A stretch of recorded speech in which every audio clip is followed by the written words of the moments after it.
Hortikultura. Ya, kita sapa terlebih dahulu para narasumber. Yang pertama Bapak Dr. Rudi Harimurti, SPMP. Selamat pagi Pak Rudi. Selamat pagi. Ya, yang kedua ada Bapak Insinyur Jaka Widada, MP PhD. Pak Jaka, selamat pagi. Selamat pagi kepada semua peserta.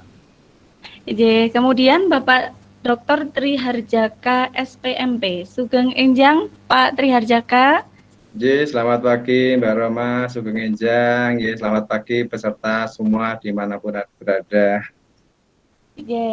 Nah, sebelum membuka acara, Bapak Ibu izinkan saya membacakan peraturan selama acara ini berlangsung. Ya, acara Bincang Desa ini teman-teman sobat desa itu bisa menyaksikan melalui dua media secara langsung. Yang pertama adalah Google Meet, kemudian yang kedua adalah YouTube ya, dengan untuk sobat desa yang bergabung melalui Google Meet harap nanti mematikan audio dan juga kamera selama narasumber menyampaikan materi, yaitu dengan cara menekan tombol audio dan video di layar yang ada di bawah sampai berubah menjadi berwarna merah. Sobat desa yang tiba-tiba sinyalnya hilang, itu bisa keluar forum dulu, kemudian nanti masuk kembali dengan menunggu persetujuan dari admin. Nah, sesi diskusi dan tanya jawab nanti akan dibuka setelah semua narasumber selesai menyampaikan materinya. Sobat desa diperbolehkan bertanya hanya saat sesi tanya jawab saja, dengan terlebih dahulu menuliskan nama dan juga asal. Ya, asal ini bisa nanti nama asal instansi ataupun asal daerah. Tulis pertanyaan melalui chat, kemudian saya yang akan membacakan pertanyaan dari sobat desa. Nah, bagi sobat desa yang menyaksikan acara ini melalui YouTube Live dan ingin bertanya juga, bisa menuliskan pertanyaan di kolom chat ya, dan saya akan bacakan jika waktunya masih cukup. Nah, sebelum acara dimulai, bagi sobat desa yang tergabung lewat Google Meet ini, kita akan berfoto bersama dulu ya. Mohon sobat desa bisa menghidupkan tombol videonya masing-masing. Akan foto bersama ya, oleh panitia akan difoto. Mohon dari panitia bisa memandu. Baik, saya pandu. 1, 2, sebentar. 1, 2, 3. Sekali lagi. 1, 2, 3. Baik, sampun. Ya, terima kasih. Kita mulai. Assalamualaikum warahmatullahi wabarakatuh. Waalaikumsalam warahmatullahi wabarakatuh. Salam sejahtera, selamat pagi Sobat Desa semuanya. Terima kasih kepada Sobat Desa yang telah hadir bergabung dalam acara BISA atau Bincang Desa kelima dengan tema Belajar Merawat Tanaman 101. Untuk sesi kedua ini dengan tema Kupas Tuntas Pemeliharaan Tanaman Hortikultura yang diselenggarakan oleh Desa Eps, Fakultas Pertanian UGM, bekerja sama dengan Direktorat Pengabdian kepada Masyarakat UGM. Saya ucapkan selamat bergabung Sobat Desa yang datang dari berbagai latar belakang, diantaranya akademisi, ASN, petani, wira swasta, mahasiswa, ya ada PPL, dan masyarakat umum dari berbagai kalangan, dari Aceh hingga Papua. Terima kasih sekali atas antusiasme Sobat Desa semuanya. Pasti bisa dengan bisa. Terima kasih telah meluangkan waktu di pagi yang sangat berfaedah ini, insya Allah. Semoga semuanya semangat ya sampai nanti diskusinya berakhir. Perkenalkan, saya Fathiyah Rohmah selaku moderator acara pada pagi hingga siang hari ini. Nah, Bincang Desa atau BISA ini merupakan rangkaian acara webinar dan juga pelatihan online yang diprakarsai oleh Desa Apps ya, Digital Extension Society for Agriculture Application UGM. Nah, sebagai informasi untuk Sobat Desa semuanya, Digital Extension Society for Agriculture Application UGM ini mengembangkan sebuah aplikasi pertanian berbasis Android bernama Desa Apps yang dapat diunduh melalui Play Store. Sebagai sebuah aplikasi penyuluhan digital, Desa Apps ini menyediakan ruang untuk berkomunikasi, diskusi, dan juga edukasi bagi para petani, penyuluh, akademisi, dan semua aktor di sektor pertanian. Sehingga diharapkan dapat membantu meningkatkan kualitas SDM pertanian di Indonesia. Nah, Desa Apps ini telah hadir di tengah kita semua sejak tahun 2016 dan diperkenalkan untuk pertama kalinya pada acara Dies Natalis UGM ke-68. Member Desa Apps hingga detik ini telah mencapai lebih dari 12.000 yang tersebar di seluruh Indonesia. Nah, untuk bincang desa kali ini temanya akan membahas tentang bagaimana merawat tanaman. Ya, tanaman merupakan makhluk hidup yang memerlukan asupan nutrisi dan juga pemeliharaan yang baik dan benar agar dapat tumbuh dengan optimal. Nah, untuk itu, dalam melakukan budidaya tanaman, perlu memperhatikan mulai dari persiapan lahan, pemilihan benih atau bibit yang berkualitas, pemupukan, serta pengendalian hama dan penyakit tanaman. Nah, dalam situasi pandemi COVID-19 saat ini, produksi pangan tentu saja harus tetap berjalan, ya, baik dalam skala besar maupun di tingkat rumah tangga dengan memanfaatkan lahan pekarangan misalnya. Nah, oleh karena itu sangat diperlukan pengetahuan yang praktis mengenai inovasi teknologi dalam budidaya tanaman, yang tentu saja harusnya mudah diterapkan oleh masyarakat. Nah, teknologi tersebut tentu menggunakan cara yang sederhana dan juga bahan yang mudah diperoleh dari lingkungan sekitar. Teknologi tersebut juga hendaknya sejalan dengan konsep pertanian berkelanjutan dan ramah lingkungan. Nah, setelah kemarin pada sesi 1 kita membahas hal-hal tentang pemeliharaan pada tanaman pangan, pada kesempatan pagi hingga siang kali ini kita akan kupas tuntas pemeliharaan pada tanaman hortikultura, baik dari aspek pemberian nutrisi tanaman, kemudian bagaimana budidaya tanaman yang benar, serta cara pengendalian hama dan penyakit tanaman, tentunya bersama para narasumber kita yang ahli di bidang tersebut. Baik, sebelumnya perkenankan saya memperkenalkan ketiga narasumber kita. Yang pertama adalah Bapak Dr. Rudi Harimurti, SPMP. Beliau adalah dosen di Departemen Agronomi Fakultas Pertanian UGM. Menempuh pendidikan S3 di bidang plant breeding di Gangneung Wonju National University Korea Selatan. Dr. Rudi aktif menulis di berbagai jurnal, baik nasional maupun internasional, serta menjadi pembicara di berbagai forum dengan bidang keahlian genetika dan pemuliaan tanaman. Pembicara kita yang kedua adalah Bapak Insinyur Jaka Widada, MP PhD. Beliau merupakan dosen di Departemen Mikrobiologi Pertanian, Fakultas Pertanian UGM. Lulus S3 dalam bidang bioteknologi lingkungan dari The University of Tokyo, Jepang. Ya, saat ini beliau aktif juga menulis publikasi dan melakukan pengabdian dengan bidang keahlian bioteknologi lingkungan dan pemanfaatan mikroba.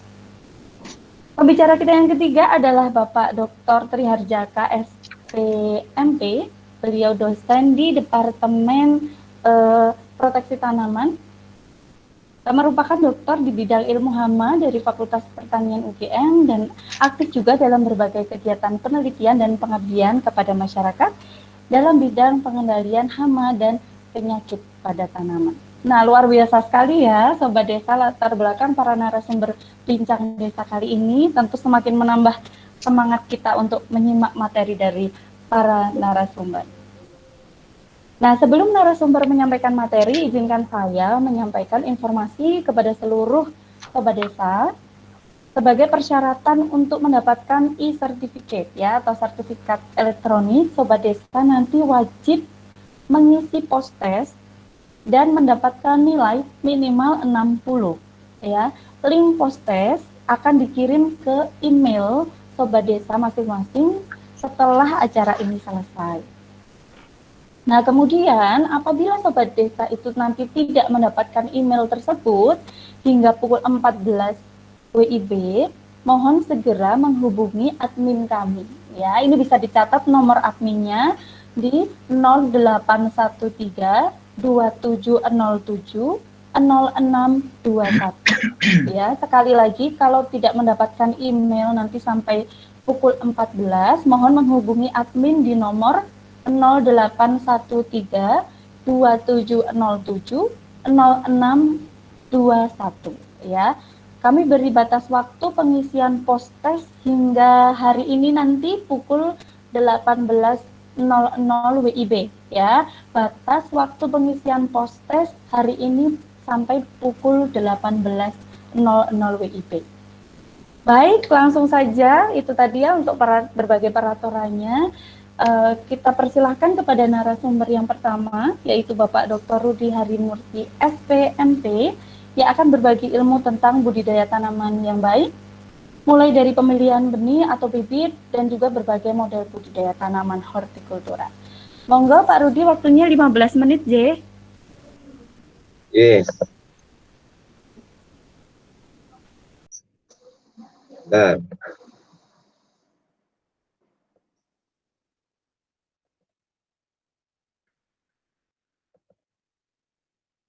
halo, tes.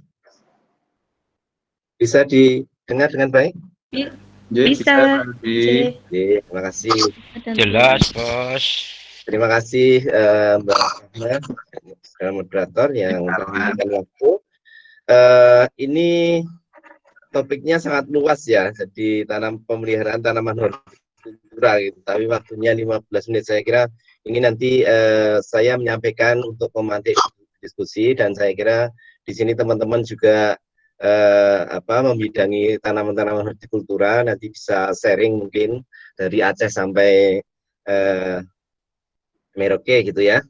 Saya akan mencoba menyampaikan materi saya. Jadi hortikultura ini cakupannya luas, ini meliputi tanaman-tanaman buah-buahan, ada sayuran dan juga bunga begitu. Nah ini semuanya biasanya termasuk komoditas yang cepat rusak begitu. Berbeda dengan misalnya padi, kemudian jagung tidak bisa disimpan cukup lama gitu ya. Sehingga komoditas ini saya kira memerlukan sebuah teknologi juga pasca panen yang harusnya handal itu, sehingga kalau kita produknya melimpah itu bisa diproses lebih lanjut dan kemudian bisa dipasarkan, mungkin diekspor begitu ya. Jangan sampai hasil produk kita itu banyak tetapi kemudian harganya turun karena cepat busuk dan seterusnya. Nah, sehingga saya kira jaringan atau kerjasama dengan teman-teman THP itu juga harus dijalin dengan baik, gitu ya. Jadi untuk buah-buahan nanti akan saya coba singgung durian, kelengkeng, alpukat secara sekilas, kemudian tanaman sayuran. Untuk bunga kami tidak sampaikan, tapi saya kira kalau nanti untuk diskusi monggo saja. Nah, untuk yang tanaman alpukat, kelengkeng, kalau mangga saya kira semuanya sudah familiar dan banyak sekali ketika musim berbuah itu harga mangga sangat murah sekali. Nah, mungkin beberapa tahun ke depan itu juga akan kita lihat juga hampir seperti mangga, saya kira mungkin alpukat, kemudian kelengkeng, durian. Kalau manggis ini manggis asli atau berasal dari Indonesia juga, tapi saya kira manggis karena waktunya cukup lama ya. Ini mungkin kalau pengembang besar itu menarik juga untuk tanaman manggis. Nah, jadi alpukat itu sekarang sudah banyak mulai dikembangkan, dan kalau kita musim hujan kemarin pergi ke penjual bibit, ini yang paling banyak adalah alpukat, kemudian durian ya. Dan mudah-mudahan sih beberapa tahun ke depan Indonesia itu akan menjadi produsen alpukat dan durian dan bisa diekspor ke luar negeri. Ya, pasar-pasar terutama Cina itu cukup besar. Dan kelengkeng yang dulu mitosnya itu harus ditanam di dataran tinggi, ternyata sekarang sudah tidak harus di dataran tinggi, sehingga kita bisa menanam tanaman ini di dataran rendah juga. Kemudian tanaman buah yang lain semusim ini yang paling banyak saya kira semangka dan melon, kita sudah familiar dengan itu. Nah ini gambar-gambar yang sempat saya coba tangkap di lapangan gitu ya. Jadi kalau kita lihat ini tanaman kelengkeng yang ada di sekitar Jalan Kaliurang itu cukup banyak buahnya. Kemudian yang sebelah kanan ini saya ambil di daerah Kota Gede gitu ya, dekat-dekat terminal lama ya. Ini buahnya banyak sekali dan rasanya juga enak karena ini memang sekarang yang dikembangkan itu banyak varietas-varietas yang merupakan varietas unggul ya. Ada mata lada, itoh dan seterusnya. Ini jenis-jenis varietas yang bisa kita gunakan. Ada yang besar varietas pimpong, diamond river, itoh, kristal dan lain-lain. Nah, kemudian untuk tanaman yang lain yaitu tanaman durian dan tanaman apokat ya. Ini yang sekarang banyak dikembangkan. Nah, ini kebetulan gambar-gambarnya saya ambil dari tanaman saya sendiri sehingga ini umurnya baru 1 tahun tapi kelihatan seger-seger begitu. Nah, kemudian ada juga yang berinovasi. Kalau pada musim kering itu biasanya tanamannya itu merana begitu dan akhirnya kalau agak susah itu biasanya tanamannya kemudian merontokkan daunnya dan meranggas. Nah, salah satu inovasi yang ini belum ada penelitian yang intensif terkait dengan ini, supaya tanamannya ini tetap tumbuh dengan baik, maka kemudian di sebelah tanaman ini ditanam tanaman pisang, karena tanaman pisang itu tanamannya anyep begitu ya, bisa mendatangkan air, dan kemudian yang jelas tanaman duriannya atau mungkin tanaman apokatnya itu bisa tumbuh dengan baik pada musim kemarau. Jadi frekuensi penyiramannya itu tidak terlalu sering. Ini apokat umur 1 tahun ya. Ini mudah-mudahan tahun depan ini sudah berbuah. Nah, kemudian jenis apokat juga sekarang cukup banyak. Tinggal Bapak Ibu kalau memilih bibitnya mau varietas yang mana, apakah ingin yang buahnya besar-besar ya, kemudian 1 kilo, hampir 1 kilo ya, satu buah itu, ataukah yang buahnya kecil-kecil. Jadi ada pilihan yang cukup banyak. Nah, pada penjual bibit ini biasanya sekarang sudah menggunakan mata tunas atau entres dari tanaman-tanaman yang sudah menghasilkan, sehingga tanaman-tanaman yang dijual dari hasil penyambungan itu biasanya akan cepat berbuah, mungkin 2-3 tahun sudah berbuah. Nah, pilihannya cukup banyak ya. Ini yang Wina, kemudian ada juga apokat Mega, kemudian Murapi, ada juga yang modelnya seedless. Seedless itu tanpa biji begitu, kalau biasanya ada bijinya besar di dalamnya, tapi ada juga yang tidak ada bijinya. Nah, yang menjadi masalah saya kira di tanaman apokat ketika kita tanam itu bagian akarnya. Nanti kalau di bagian atasnya kelihatannya nama utamanya nanti istilahnya ulat ya. Kalau ulat biasanya lebih mudah dikendalikan. Kenapa? Karena kelihatan. Yang agak susah itu bagian uret ya. Nah, ini nanti Pak Triharjaka mungkin akan mengulas secara detail. Beliau disertasinya tentang uret dan bagaimana pengendaliannya secara hayati. Beliau sudah punya istilahnya senjata yang jitu. Itu nanti disampaikan oleh Pak Triharjaka. Sehingga kalau tanaman ini sehat, kemudian di bagian bawahnya tidak ada uretnya, insya Allah akan tumbuh cepat dan kemudian akan lekas berbuah. Nah, keunggulan kalau yang seedless jelas dagingnya akan lebih banyak gitu ya dibandingkan yang berbiji, karena kalau yang berbiji bijinya biasanya cukup besar gitu ya. Proporsinya ini paling enggak ya berapa ya, mungkin sekitar 1/3 gitu ya. Itu kemudian model yang sekarang itu ada yang menggunakan teknologi bibit sambung berkaki 3. Kenapa berkaki 3? Ya biar sumber nutrisi yang bisa dijangkau itu semakin banyak dan kemudian pertumbuhannya semakin cepat. Ya, kalau tumbuhnya cepat besar, harapannya adalah cepat berbuah. Ya, ini saya kira di beberapa informasi yang kita dapatkan baik dari televisi maupun YouTube itu Jawa Timur, seingat saya itu sudah berbuah dalam waktu 3 tahun ya, buahnya cukup lebat.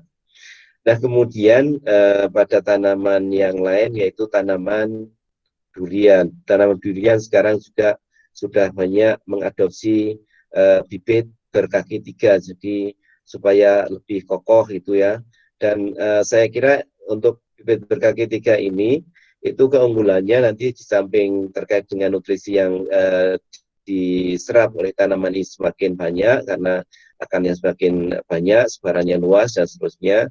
Ketika tanaman ini ada yang kakinya atau batang bawahnya terganggu, ada yang mati kena terserang kuret misalnya, maka masih ada cadangan 2 batang bawah yang lain, sehingga akan selamat. Artinya ketika kita yang satu rusak, itu yang lain bisa menopang untuk terus tumbuh dengan baik ya. Nah, sekarang yang lagi ngetren saya kira durian-durian yang harganya cukup mahal, 1 kilo itu sekitar 350.000 kalau di supermarket gitu ya.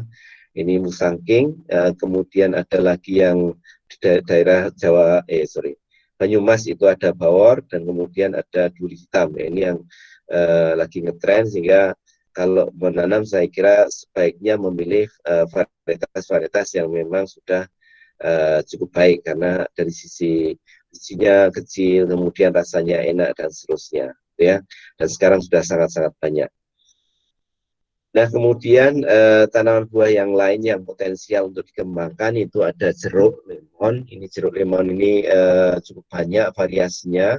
Bali Jestro saya kira sudah banyak mengembangkan dan melepas beberapa varietas yang potensial untuk dikembangkan. Kenapa ini potensial? Karena saat ini saya kira orang banyak concern pada kesehatan. Nah, biasanya kesehatan terkait dengan vitamin C itu untuk menopang atau antioksidannya cukup besar gitu dan berfungsi untuk kesehatan. Macamnya banyak sekali ya, ada California, kemudian yang lokal juga ada gitu, sehingga ketika Bapak Ibu nanti memilih varietas apa yang diinginkan, saya kira bisa sesuai dengan yang dikehendaki. Nah, kemudian jeruk yang lain, kalau yang tadi lemon itu biasanya untuk minum gitu, kalau ibu-ibu yang mungkin untuk kecantikan ya, ada yang untuk maskeran dan seterusnya mungkin, tapi saya kira harus hati-hati karena itu kecut sekali. Nah, yang lainnya adalah ada jeruk siam dan juga jeruk keprok. Ini potensinya cukup besar, dan di beberapa daerah itu dulu terserang penyakit virus begitu atau CVBD, walaupun secara ilmiah katanya bukan virus itu. Ya, nanti mungkin Pak Triarjaka bisa menyampaikan. Nah, tanaman jeruk ini prinsipnya adalah tanaman yang mudah tumbuh dan kemudian dia itu mudah semi. Sehingga kalau kita melakukan perawatan dengan intensif, bisa berbuah sepanjang tahun gitu ya. Jadi kalau sudah panen kemudian dipotong-potong ujungnya, kemudian dia akan semi kembali ya. Tentu saja ketika sudah selesai dipanen kemudian dirawat, mungkin bagian bawahnya dicangkul dan kemudian dikasih pupuk kandang dan NPK plus glycerin ya, MgSO4, ini supaya nanti dia pulih kembali semi, dan kemudian tidak lupa juga kita harus melakukan pengendalian hama dan penyakit ya.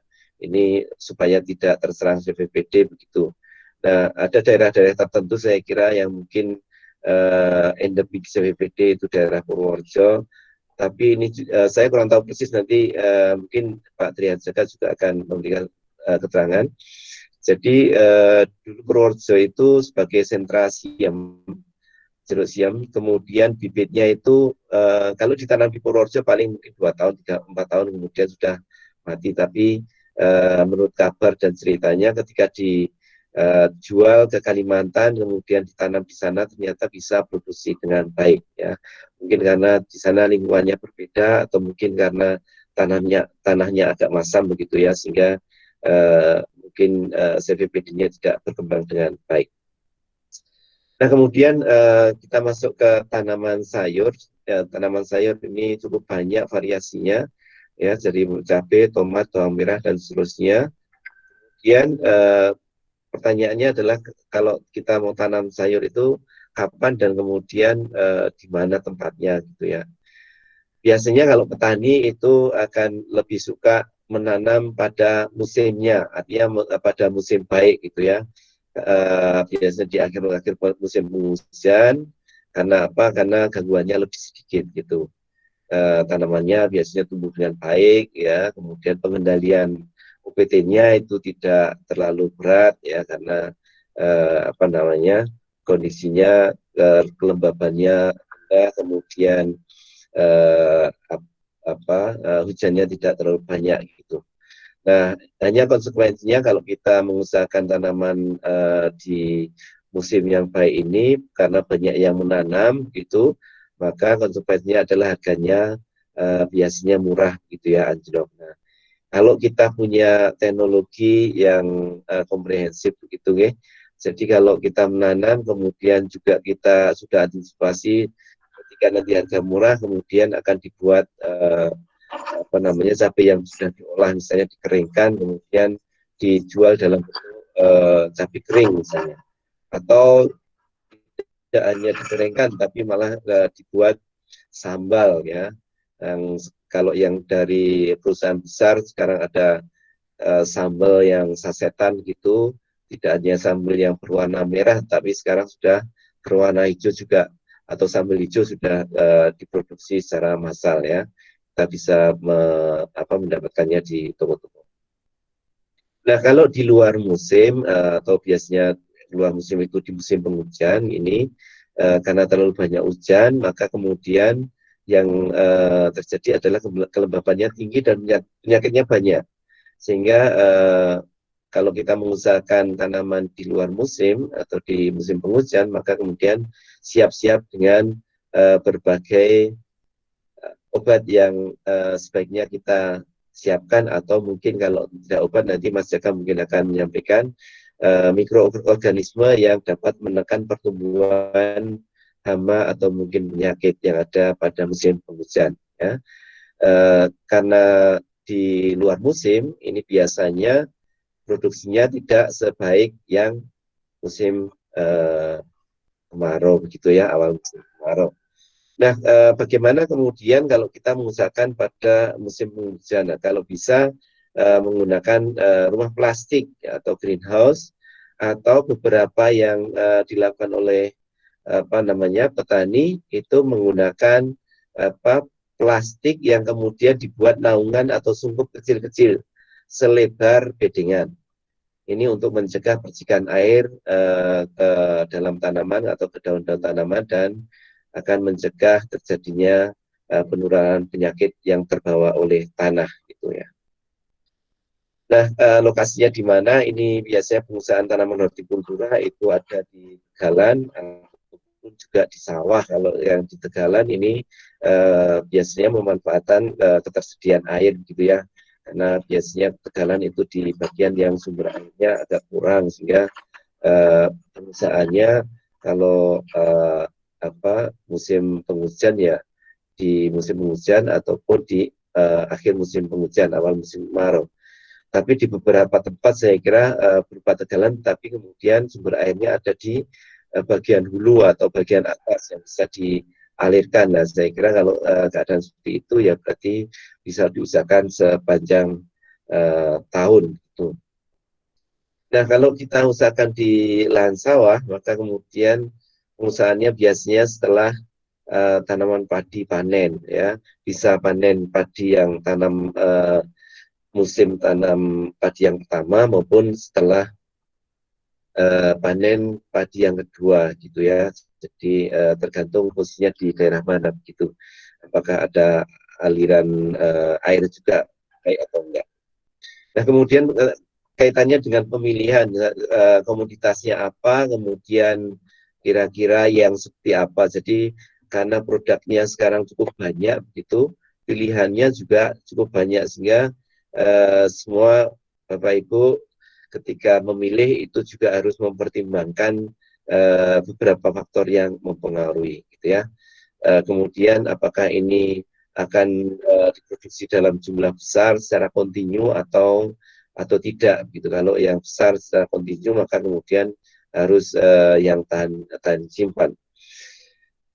Nah, misalnya apa? Katakanlah misalnya apa namanya semangka ataupun melon misalnya. Melon yang banyak kita jumpai pada saat kita pesta begitu ya. Itu buahnya biasanya kalau nggak melon ya kates biasanya gitu. Nah, kalau melon itu kalau Bapak Ibu mencari tanaman melon yang kadar gulanya tinggi itu ada, ya ada. Tetapi pertanyaannya kenapa yang banyak kita makan di pesta-pesta itu tidak manis, ya? Biasanya melonnya tidak manis begitu.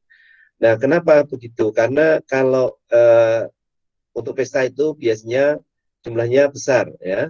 Baik itu di pesta di pengantin atau mungkin di hotel-hotel, jumlahnya itu besar, banyak. Nah, kemudian dia juga harus tahan simpan, ya, karena ini lakunya kapan nggak ngerti. Maka kemudian yang tahan simpan itu biasanya kadar gulanya rendah, gitu ya. Kemudian kulitnya tebal, ya. Tapi saya kira yang menjadi kunci adalah di bagian kadar gulanya rendah. Kalau pertanyaannya, apakah kemudian perusahaan tidak bisa membuat yang kalau melon wangi dan kadar gulanya tinggi? Bisa, saya kira sumber daya gula tinggi mendukung untuk itu. Hanya kalau kadar gulanya tinggi, seperti saya sampaikan tadi, biasanya kemudian cepat busuk. Jadi kalau kita lihat rantai pemasarannya dari petani, kemudian dibeli tengkulak, kemudian dari tengkulak kemudian ke pengepul besar kemudian dibeli pengecer kemudian harus didisplay dan seterusnya, sehingga agak panjang ini prosesnya gitu ya, sehingga daya simpan itu menjadi kunci utamanya. Kalau manis tapi cepat busuk biasanya penebasnya tidak mau. Nah, maka kalau tidak ditebas maka petani akan sulit untuk memasarkan dalam jumlah besar gitu ya. Nah, kemudian berikutnya kalau untuk yang premium atau pasar tertentu ya, ini biasanya kualitasnya tinggi, kemudian enak ya, mungkin daya simpannya rendah gitu atau pendek ya. Kalau yang kelas-kelas tertentu saya kira bisa difasilitasi. Kalau yang konsumennya berkemampuan tinggi maka kemudian bisa menyimpan dalam kulkas dalam waktu yang lebih lama gitu ya. Nah, kemudian juga di luar negeri itu kalau misalnya seperti melon itu sudah merupakan apa istilahnya makanan yang bergengsi. Ada melon-melon tertentu yang diproduksi jumlahnya sangat sedikit ya, melon ataupun semangka diproduksi dalam jumlah sedikit dan itu hanya dimakan oleh orang-orang tertentu saja. Nah, ini biasanya produk yang seperti ini akan digunakan sebagai hadiah atau oleh-oleh. Tapi di Indonesia saya kira belum ya. Seperti teh saja misalnya, kalau teh itu di Jawa Barat kalau makan pasti dikasih teh, maka gratis gitu ya. Nah, kemudian kalau kemudian langsung dikonsumsi atau dijual eceran, maka ini biasanya terkait dengan tempat-tempat wisata begitu ya. Rantai pemasarannya tidak terlalu panjang. Okay. Kemudian juga harus diperhitungkan juga kira-kira ini terkait dengan konsumennya di mana dan seterusnya, kemudian transportnya seperti apa gitu ya. Apakah dekat dengan konsumen atau tidak. Nah, kemudian kalau kita lihat cara pembudidayanya, biasanya tanaman-tanaman hortikultura banyak dibudidayakan secara monokultur. Ya, memang kalau monokultur ini pemeliharaannya akan mudah, seragam dan seterusnya gitu ya. Tetapi saya kira kita sebagai misalnya pengusaha, maka kemudian bagaimana caranya supaya efisien dalam penggunaan lahannya, efisien dari sisi waktunya gitu ya. Sehingga kalau monokultur misalnya kita tanam setahun 3 kali, kemudian panennya berarti hanya 3 kali atau 3 macam komoditas begitu. Nah, bagaimana kemudian kita berinovasi supaya lahan-lahan yang kita punya itu lebih produktif, lebih efisien ya.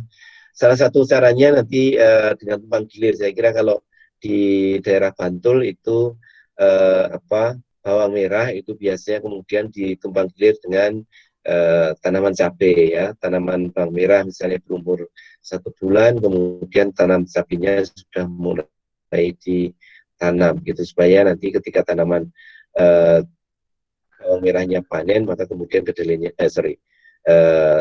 sisanya yang tertinggal adalah tanaman cabai ya. Nah ini untuk melon ini pilihannya cukup banyak, apakah warnanya yang kuning ini ataukah yang biasa begitu ya, atau yang di bagian kiri bawah ini itu merupakan melon Korea. Ini rasanya renyah begitu tapi kecil-kecil gitu ya, belum banyak di Indonesia, tapi saya kira sudah ada ya.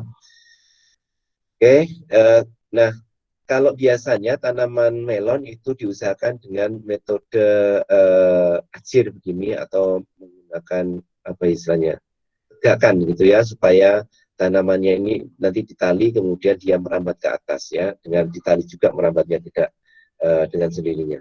Nah kemudian di beberapa tahun yang terakhir ini saya lihat di bagian DIY dan mungkin sebagian Jawa Tengah itu sudah mengusahakan melon seperti semangka ya, modelnya model selasar gitu, tidak menggunakan lanjaran atau ajir. Nah keuntungannya di sini saya kira tidak membutuhkan ajir berupa bambu yang cukup banyak, hanya kemudian luasannya harus lebih luas gitu, supaya produksi melonnya juga banyak gitu. Nah ini biasanya kalau yang model-model seperti ini orang menyewa di musim kemarau begitu, karena di daerah Kulon Progo itu beberapa lahan kalau musim kemarau itu nganggur, kemudian ini ada yang dari daerah Bantul, ada dari luar daerah, ini kemudian melakukan sewa tanah dan kemudian dia tinggal sementara dan merawat tanamannya. Ini modelnya, ada yang modelnya di bagian ini alurnya ada yang agak dalam, ada yang modelnya agak dangkal, ada apa istilahnya, masing-masing ada kelemahan bagiannya. Kalau dalam berarti ketika ngisi air itu harus cukup banyak gitu. Kalau yang ini mungkin hanya apa namanya, dibasahi saja, kemudian nanti kiri kanannya sudah basah. Nah ini yang biasa kita lakukan, biasanya menggunakan apa namanya, ajir tadi ya, sehingga tanamannya merambat. Berikutnya tanaman bawang merah, ini ada 2 bibit yang bisa kita gunakan, berupa umbi atau bahkan berupa benih ya, tanam benih atau biji. Ini jadi ini misalnya ini adalah biji bawang merah. Mohon maaf ini ada mereknya, bukan untuk promosi, tapi ini kebetulan saya ambil sebagai contoh saja. Jadi ini berupa biji-biji bawang merah yang bisa disemai dan kemudian ditanam. Biasanya semainya di soil block dan kemudian setelah berumur sekitar 1 bulan kemudian dipindah tanam di lapangan. Nah hasilnya tanaman-tanaman yang berasal dari biji itu apa namanya, ada yang kemudian menghasilkan seperti bawang bombay. Jadi satu tanaman itu hanya 1 umbi saja ya. Di pasar itu kalau kita ke pasar biasanya akan menemui ada bawang merah yang dia pecah-pecah umbinya, dari 1 bonggol gitu ada beberapa umbi atau siung. Kemudian ada juga yang besar-besar dan utuh, warnanya merah, bukan bawang bombay tapi merupakan bawang merah gitu ya. Mana yang lebih disukai oleh ibu-ibu ya tergantung gitu ya. Ada yang suka yang besar-besar ketika kemudian dirajang dan kemudian menjadi bawang goreng menjadi lebih kelihatan gitu. Tapi ada juga yang lebih suka yang kecil-kecil karena untuk nyayur lebih praktis gitu ya. Jadi ngambil beberapa secukupnya begitu, tidak harus besar. Nah, jadi ini yang tanaman di lahan ini hasil semai dan kemudian ditanam ya, dipindah tanam. Memang harus ada proses pindah tanam. Kalau yang apa namanya dari umbi itu dia langsung ditanam umbinya gitu ya.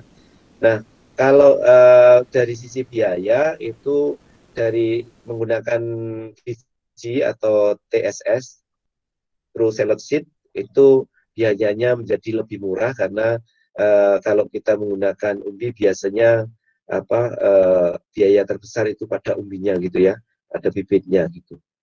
Nah kemudian dari produksi ini dari TSS juga lebih besar, ini apa namanya, besar-besar memang biasanya. Kemudian keuntungannya kalau dihitung-hitung karena bijinya juga benihnya lebih murah begitu, Ini lebih menguntungkan, hanya kalau di lapangan biasanya petani tidak telaten untuk melakukan menyemai kemudian harus pindah tanam gitu kan, karena yang dipindah tanam itu bukan umit tapi tanaman kecil yang dia istilahnya juga riskan ya, ada bisa patah dan seterusnya. Tapi saya Pak kira Rudi, ini mohon maaf, Pak. waktunya nggih. Iya, Nggih. Nggih, mengingatkan. 2 menit lagi nggih. Nggih, sekedap. Kemudian cabai saya kira ada beberapa pilihan, cabai keriting, cabai besar. Kalau cabai besar biasanya digunakan untuk diisi daging dan seterusnya. Di Indonesia belum banyak dimanfaatkan, tapi saya kira ke depan akan potensial juga untuk ini. Kemudian kalau cabai rawit ini sekarang sangat ngetren karena banyak penyetan gitu ya, yang harus pedas, dan kemudian teman-teman yang milenial ini sekarang sukanya pedas level 1 sampai level 9. Kemudian untuk tomat saya kira yang perlu diperhatikan adalah cari varietas-varietas yang tahan alternaria, kemudian syukur-syukur dia tahan bakteri, tahan virus juga yang sekarang sedang banyak sekali dan parah juga. Nah kemudian tomat juga ada yang berfungsional ya, jadi tidak hanya yang biasanya warnanya merah, tapi sekarang ada warna yang warna ungu. Ya, ini kebetulan juga foto dari hasil penelitian saya. Nah, ini kemudian, nah ini yang mungkin sangat penting kita praktekkan. Jadi biasanya kalau tanaman hortikultura kita tanam monokultur seperti ini, kiri kanan ini kol, kemudian yang kanan adalah cabai. Nah ini saya mendapatkan data-data dan ini sudah dipraktekkan oleh teman saya di Sukabumi. Ini Bapak Ibu, jadi ini modelnya tumpang gilir, jadi perhatikan ada tanggal-tanggalnya di bagian bawah ini. Tanggal 13 Mei dia tanam, kemudian setelah itu tanggal 30 Mei posisinya seperti ini ya, kemudian panen kolnya, kemudian tanaman tomatnya tertinggal dan kemudian dibersihkan, dan kemudian berikutnya seperti ini dan seterusnya. Nah kemudian ini juga model yang lain juga, ini tanamannya adalah cabai dengan peceh ya, ini yang tengahnya sudah cukup besar, kemudian cabainya di samping-sampingnya ini sudah mulai membesar juga. Nah ini di bagian tengah pecehnya itu sudah bisa dipanen, keadaan cabai di sekelilingnya sudah mulai berbunga. Dan kemudian kalau kita lihat di samping tanaman cabai masih ada tanaman kubis atau kol ya. Nah, kemudian tanggal berikutnya setelah panen kol, kemudian bisa panen cabainya ya, kemudian cabainya belum habis, di bawahnya sudah ditanami lagi di bagian tengah itu bawang daun ya. Pada saat kemudian cabainya dibongkar, maka kemudian bawang daunnya akan mulai tumbuh dan kemudian ditanami lagi di bagian ini ya, kita disisip dengan cabai lagi. Nah keadaannya seperti ini, bukan cabai ya, kol. Kemudian bawang daunnya nanti dipanen, maka kolnya kemudian setelah itu juga bisa dipanen lagi. Ini contoh yang lain, peceh, kemudian kol dan juga tomat ya. Ini sudah dilakukan dan dalam waktu yang sama, katakanlah misalnya 4 bulan, yang ini sudah bisa panen 2 atau 3 macam. Tapi kalau monokultur kita hanya mendapatkan 1 macam saja. Nah ini Pak Arief Darmono, mudah-mudahan ke depan Mbak Raya untuk dijadwalkan untuk berbincang dengan Bapak Ibu semuanya, para pemirsa, sehingga bisa sharing lebih detail lagi bagaimana prosesnya dan seterusnya. Ini alumni Fakultas Pertanian UGM Angkatan 88.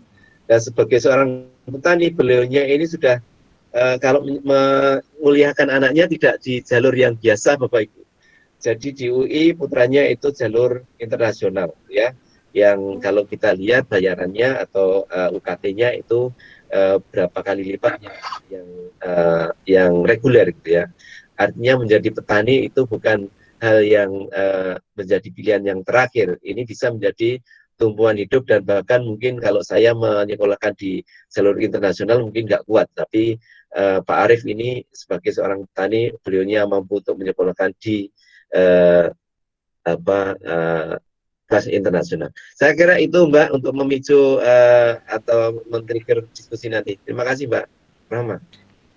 Ya, matur nuwun Pak Rudi. Memang ini paparan dari Pak Rudi tadi sudah memicu banyak sekali penanya ya Pak. Nah, menarik sekali nanti di sesi diskusi ini ternyata sudah banyak yang ingin bertanya tentang melon, durian gitu ya, dan tentang bawang merah, dan memang menarik sekali ya tadi. Kemudian bagaimana untuk mengoptimalkan lahan itu kita bisa lakukan tumpang sari dan tumpang gilir gitu ya. Kemudian menanaminya juga tidak dengan cara monokultur. Nah, semoga dengan begitu nanti tadi seperti yang disampaikan Pak Rudi, dalam beberapa tahun ke depan, nah, dalam Indonesia ini bisa menjadi eksportir untuk beberapa komoditas buah-buahan begitu.